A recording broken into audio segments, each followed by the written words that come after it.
In the months since the Salisbury poisoning, little has leaked out of the police investigation. A slow and deliberate effort even its leaders describe as extremely challenging. But we do know more now about why the government attributed blame, critically that it had intelligence about Russia keeping the Skripals under surveillance. In a letter to NATO, Britain said that Yulia's email account had been hacked back in 2013. I understand, though, that Britain has evidence that they were keeping tabs on the Skripals a long time after that.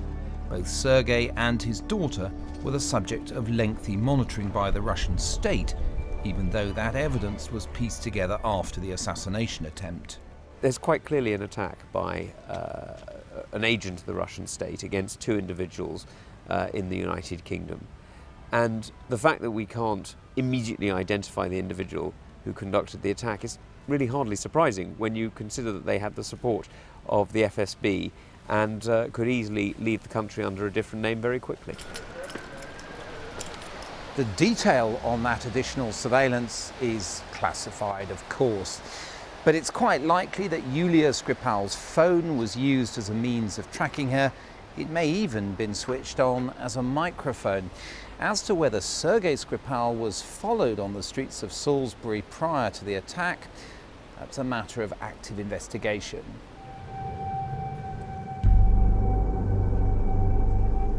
Another key aspect in Britain's attribution was in the identification of a specific Novichok nerve agent and the observation of its behaviour at the contaminated sites.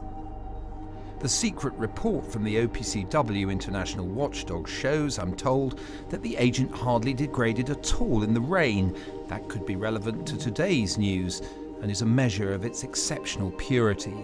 Both the foreign scientists and Porton Down deduced this meant it was chemistry of a very high quality. The agent is extremely pure, that there are hardly any impurities. It is my understanding that the formula is in the confidential briefing paper, which at the request of the UK, the OPCW has distributed to all states parties to the CWC. And then we also have a statement by the Russian ambassador specifically mentioning a Novichok variant, namely A234, as the agent mentioned to him by British officials. The problem, from the assassin's point of view, was that the poison applied as a viscous liquid on the Skripal's front door handle was absorbed only very slowly, and during that time, going to the pub and restaurant, they would have been able to wash a good deal of it off their hands.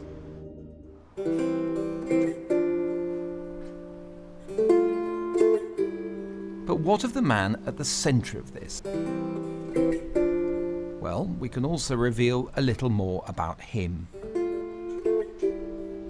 Last summer, I came here and met Sergei Skripal on a number of occasions. It was part of research for a book project I was doing.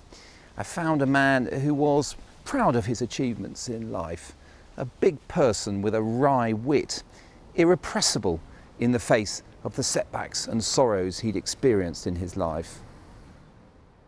Chatting to Skripal in his home last summer, I didn't find a man who seemed particularly worried about his personal security.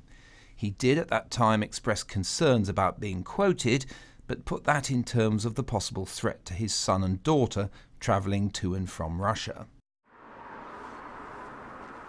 Now, of course, all those calculations have to be rethought.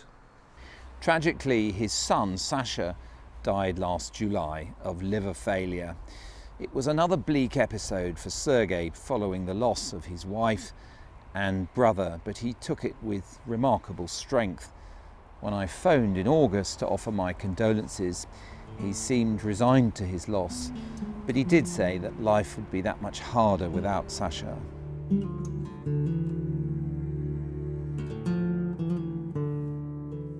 The Skripal I glimpsed last summer was a loving family man, and also one of routine, regularly visiting the cemetery, stopping by the nearby shop to buy scratch cards or enjoying a drink with friends.